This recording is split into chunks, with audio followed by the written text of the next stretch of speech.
শুরুতেই থাকছে আজ বিকেলে যৌথ সভা ডেকেছে বিএনপি। বৃহস্পতিবার বিকেল 4টায় নয়াপল্টনস্থ বিএনপি কেন্দ্রীয় কার্যালয়ে বিএনপির উদ্যোগে এক যৌথ সভা অনুষ্ঠিত হবে। এতে সভাপতিত্ব করবেন বিএনপি মহাসচিব মির্জা ফখরুল ইসলাম আলমগীর। এবারে জানিয়ে দিব বাংলাদেশের মধ্য দিয়ে ভারতের 7 সিস্টার্সে ব্যান্ডউইথ নেওয়ার প্রস্তাবে না। আরও জানাবো বিশেষ দিক নির্দেশনা নিয়ে দেশে ফিরছেন বিএনপি নেতা মির্জা ফখরুল। এবারে জানিয়ে দিব বরগুনা জেলা আওয়ামী লীগ নেতা মন্টু গ্রেপ্তার। আরও জানাবো 2 পররাষ্ট্র সচিবের বৈঠক, ভারতের অঙ্গীকারের প্রতিফলন দেখতে আগ্রহী বাংলাদেশ। সর্বশেষ জানিয়ে দিব তাপমাত্রা আরও কমার আভাস। শুনছিলেন হাতে পাওয়া গুরুত্বপূর্ণ আপডেট সংবাদের শিরোনাম, এবারে বিস্তারিত। তবে তার আগে অনুরোধ রইল ভিডিওটিতে একটি লাইক দিন এবং কমেন্ট করে জানিয়ে দিন ভিডিও সম্পর্কে আপনার মূল্যবান মতামত। আরও জানিয়ে দিন ভিডিওটি কোথা থেকে দেখছেন বা কোন জেলা থেকে দেখছেন। বিকেলে যৌথ সভা ডেকেছে বিএনপি। বৃহস্পতিবার বিকেল 4টায় নয়াপল্টনস্থ বিএনপির কেন্দ্রীয় কার্যালয়ে বিএনপির উদ্যোগে এক যৌথ সভা অনুষ্ঠিত হবে। এতে সভাপতিত্ব করবেন বিএনপি মহাসচিব মির্জা ফখরুল ইসলাম আলমগীর। বৃহস্পতিবার বিএনপির সদর দপ্তর সম্পাদক অ্যাডভোকেট মোহাম্মদ তাইফুল ইসলাম টিপু স্বাক্ষরিত এক প্রেস বিজ্ঞপ্তিতে এ তথ্য জানানো হয়।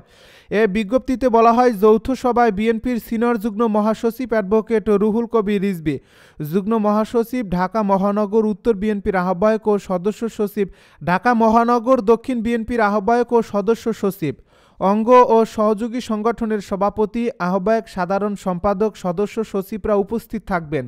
যৌথ সভা শেষে সাংবাদিক সম্মেলনে বক্তব্য রাখবেন বিএনপি মহাসচিব মির্জা ফখরুল ইসলাম আলমগীর। বাংলাদেশের মধ্য দিয়ে ভারতের 7 সিস্টার্সে ব্যান্ডউইথ নেওয়ার প্রস্তাবে না। বাংলাদেশকে ট্রানজিট করে ভারতের উত্তর পূর্বাঞ্চলীয় 7 রাজ্যে অর্থাৎ 7 সিস্টার্সে ব্যান্ডউইথ নেওয়ার প্রস্তাব না করে দিয়েছে টেলিযোগাযোগ নিয়ন্ত্রণ কমিশন। দেশের 2 international terrestrial cable company Summit communications এবং ফাইবার 8 হোম ভারতের টেলিকম অপারেটর ভারতীয় এয়ারটেলের সঙ্গে মিলে এই উদ্যোগ নিয়েছিল। বিগত সরকারের সময় অনুমোদন দেওয়ার সিদ্ধান্ত প্রায় চূড়ান্ত হয়েছিল, তবে শেষ মুহূর্তে বিটিআরসি এই প্রস্তাবে সায় দেয়নি। বিটিআরসি চেয়ারম্যান মেজর জেনারেল অবসরপ্রাপ্ত এমদাদ উল বারী ইত্তেফাককে বলেন, আমাদের কাছে যে আবেদনটি ছিল সেটি আমরা না করে দিয়েছি, কারণ বাংলাদেশের বিদ্যমান আইন ও বিধি অনুযায়ী তাদের এই প্রস্তাবে সায় দেওয়ার কোনো সুযোগ নেই। সেই সঙ্গে টেলিযোগাযোগ বিভাগে পাঠানো চিঠিও আমরা বাতিল করে দিয়েছি। এর আগে বিগত সরকারের সময় ভারতীয় এয়ারটেল এ বিষয়ে বাংলাদেশের পররাষ্ট্র মন্ত্রণালয়ে আবেদন করেছিল।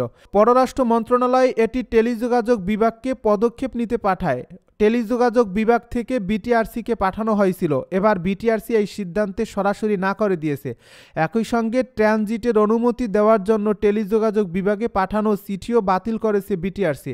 যেভাবে এই ট্রানজিটের পরিকল্পনা ছিল, ভারতের উত্তর পূর্বাঞ্চলীয় রাজ্য ত্রিপুরা, মিজোরাম, মণিপুর, অরুণাচল প্রদেশ, আসাম, নাগাল্যান্ড ও মেঘালয় 7 সিস্টার্স নামে পরিচিত।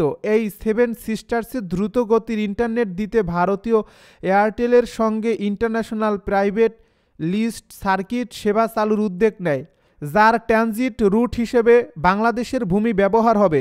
সামিট ফাইবার 8 হোম ও ভারতীয় এয়ারটেলের মধ্যে ব্রাহ্মণবাড়িয়া, আখাউড়া এবং ভারতের আগরতলার নোম্যান্স ল্যান্ডে আন্তঃসংযোগ পয়েন্টের মাধ্যমে এই সংযোগ হওয়ার কথা ছিল। বিশেষ দিক নির্দেশনা নিয়ে দেশে ফিরছেন বিএনপি নেতা মির্জা ফখরুল। প্রায় 2 সপ্তাহের লন্ডন সফর শেষে আজ দেশে ফিরছেন বিএনপি মহাসচিব মির্জা ফখরুল ইসলাম আলমগীর। বুধবার লন্ডন স্থানীয় সময় সন্ধ্যা 6টায় বাংলাদেশ বিমানের একটি ফ্লাইটে রওনা দেন তিনি। বৃহস্পতিবার বেলা 11:30টায় ঢাকায় হজরত শাহজালাল আন্তর্জাতিক বিমানবন্দরে পৌঁছাবেন বলে গণমাধ্যমে জানিয়েছিলেন বিএনপির জ্যেষ্ঠ যুগ্ম মহাসচিব রুহুল কবির রিজভী। রিজভী আরও জানান, দেশে ফিরে বিকেল 3টায় নয়াপল্টনে দলের যৌথ সভায় যোগ দেওয়ার কথা রয়েছে বিএনপি মহাসচিবের।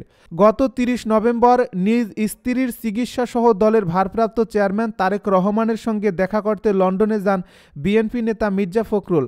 এ সফরকালে যুক্তরাজ্যে অবস্থানরত বিএনপির ভারপ্রাপ্ত চেয়ারম্যান তারেক রহমানের সঙ্গে 1-to-1 বৈঠক করার পাশাপাশি যুক্তরাজ্য বিএনপির আলোচনা সভা, মিট দ্য প্রেস সহ একাধিক অনুষ্ঠানে অংশ নিয়েছেন মির্জা ফখরুল। বাংলাদেশ ও লন্ডনের সংশ্লিষ্ট সূত্রের খবরে জানা যায়, এ সময় দলের ভারপ্রাপ্ত চেয়ারম্যান পরিবর্তিত রাজনৈতিক পরিস্থিতিতে দলকে আরও শক্তিশালী করা, দলের চেইন অফ কমান্ড বজায় রাখা, ধৈর্যের সঙ্গে পরিস্থিতি মোকাবিলা করে একটি অবাধ, নিরপেক্ষ ও সুষ্ঠু নির্বাচন আদায় করা সহ বিভিন্ন জটিল ও কঠিন বিষয়ে বিএনপি মহাসচিবকে গুরুত্বপূর্ণ বার্তা ও দিক নির্দেশনা দিয়েছেন। গত ৫ অগাস্ট শেখ হাসিনার পতন ও রাজনৈতিক পট পরিবর্তনের পর এবারই প্রথম সরাসরি লন্ডনে যান বিএনপি নেতা মির্জা ফখরুল। মূলত বিএনপির শীর্ষ ২ নেতার আগ্রহে দলীয় এবং রাজনৈতিক কাজে লন্ডন সফর করলেন তিনি। বিএনপি নেতা মির্জা ফখরুল আরও বলেন, লন্ডন পৌঁছালে যুক্তরাজ্য বিএনপির হাজারো নেতাকর্মী ও শুভাকাঙ্ক্ষীর ভালোবাসায় সিক্ত হন তিনি। জানা যায়, বিএনপি নেতা মির্জা ফখরুল লন্ডনে পৌঁছানোর পর ৩ ডিসেম্বর যুক্তরাজ্য বিএনপি আয়োজিত রয়্যাল রিজেন্সিতে এক আলোচনা সভায় অংশ নেন। এরপর তিনি যুক্তরাজ্যের সাংবাদিকদের বিভিন্ন প্রশ্ন উত্তর অনুষ্ঠানেও বক্তব্য রাখেন। বরগুনা জেলা আওয়ামী লীগ নেতা মন্টু গ্রেপ্তার।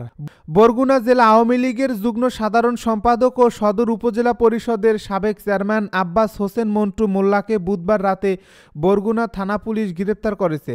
বরগুনা থানার ভারপ্রাপ্ত কর্মকর্তা জানান, সাবেক প্রধানমন্ত্রী শেখ হাসিনার সাথে মোবাইলে কথা বলে ভাইরাল হওয়ার ঘটনায় দায়ের করা রাষ্ট্রদ্রোহী মামলায় জেলা আওয়ামী লীগ নেতা সাবেক সদর উপজেলা পরিষদ চেয়ারম্যান আব্বাস হোসেন মন্টু মোল্লাকে গ্রেপ্তার করা হয়েছে।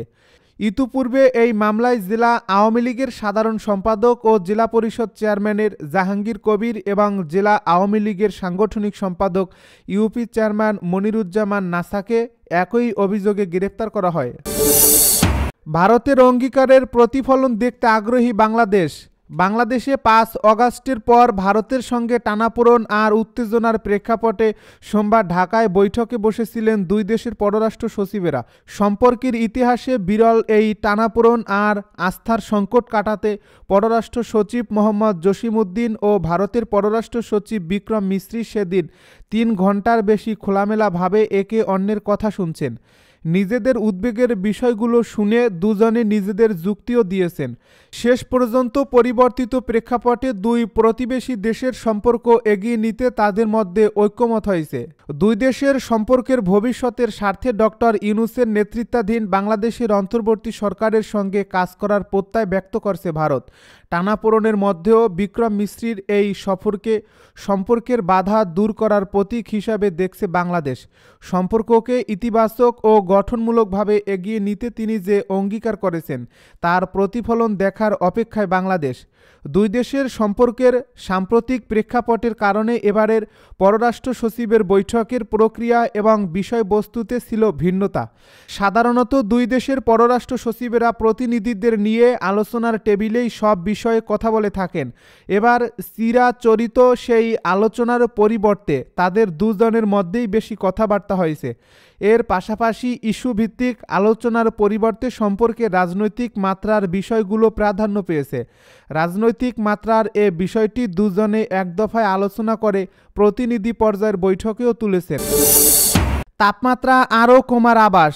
সারা দেশে দিনের ও রাতের তাপমাত্রা কমতে পারে বলে জানিয়েছে আবহাওয়া অফিস। আজ বৃহস্পতিবার সকাল ৯টা থেকে পরবর্তী ৭২ ঘন্টার পূর্বাভাসে এ তথ্য জানানো হয়েছে। এ পূর্বাভাসে বলা হয়েছে, দক্ষিণ পশ্চিম বঙ্গোপসাগর ও তৎসংলগ্ন এলাকায় বিরাজমান সুস্পষ্ট লঘুচাপটি বর্তমানে দক্ষিণ পশ্চিম বঙ্গোপসাগরের শ্রীলঙ্কা উপকূলে অবস্থান করছে। এর বর্ধিতাংশ উত্তর বঙ্গোপসাগর পর্যন্ত বিস্তৃত রয়েছে। এতে আরও বলা হয়েছে, আজ বৃহস্পতিবার সকাল ৯টা থেকে পরবর্তী ২৪ ঘন্টায় অস্থায়ীভাবে আংশিক মেঘলা আকাশ সহ সারা দেশের আবহাওয়া শুষ্ক থাকতে পারে। সারা দেশে রাতের এবং দিনের তাপমাত্রা সামান্য হ্রাস পেতে পারে। মধ্যরাত থেকে সকাল পর্যন্ত দেশের উত্তর উত্তর পূর্বাংশের কোথাও কোথাও মাঝারি থেকে ঘন কুয়াশা এবং অন্যত্র হালকা থেকে মাঝারি ধরনের কুয়াশা পড়তে পারে। এ সময় উত্তর উত্তর পশ্চিম দিক থেকে ঘন্টায় ৮ থেকে ১২ কিলোমিটার বেগে বাতাস বইতে পারে। আগামীকাল শুক্রবার সারা দেশে রাতের এবং দিনের তাপমাত্রা প্রায় অপরিবর্তিত থাকতে পারে। শনিবার সারা দেশে রাতের তাপমাত্রা সামান্য হ্রাস পেতে পারে এবং দিনের তাপমাত্রা প্রায় অপরিবর্তিত থাকতে পারে। এদিন শেষ রাত থেকে ভোর পর্যন্ত দেশের কোথাও কোথাও হালকা থেকে মাঝারি কুয়াশা পড়তে পারে। বুধবার সকাল 6টা থেকে পরবর্তী 24 ঘন্টা সর্বনিম্ন তাপমাত্রা বিরাজ করছিল গোপালগঞ্জ ও চুয়াডাঙ্গায়। সেখানে 10.2 ডিগ্রি সেলসিয়াস তাপমাত্রা রেকর্ড করা হয়েছিল। এ সময় সর্বোচ্চ তাপমাত্রা 29.5 ডিগ্রি সেলসিয়াস রেকর্ড করা হয়েছে চট্টগ্রামের সীতাইকুণ্ডে।